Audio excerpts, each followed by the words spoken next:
visit here was to see Mr. President and to give him a debrief on the visit of myself and delegation within West Africa, Senegal, Guinea, Conakry, Mali, Niger, and Burkina Faso. We went to Ethiopia also on a finance mission. We were able to debrief on the proposals that he had made to try to keep the dialogue going for some of the states that we have challenges with. But at the same time, we also looked for the possibilities to include more economic development so that the people don't suffer at the same time. Is the UN negotiating on behalf of ECOWAS? Absolutely not.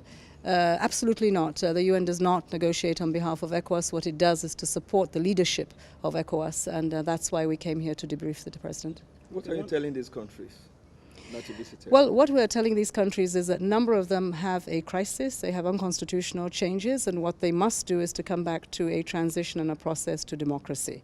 On the other hand, they have to look also at the development paradigm for their people. There is terrorism, but there's also a need to look at jobs, food security, energy. All those also have to continue.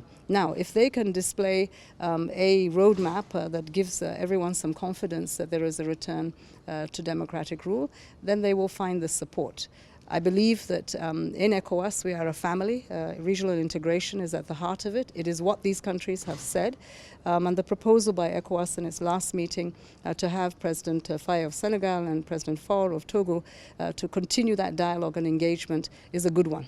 Did you get any response from them? What has been the response? The response from them is that clearly they feel that they have not had the same support of ECOWAS that they envisaged, and a lack of understanding, that in some cases they of course are going to go ahead with their alliance, but at the same time they express their priorities. Their first was security and their fight against terrorism.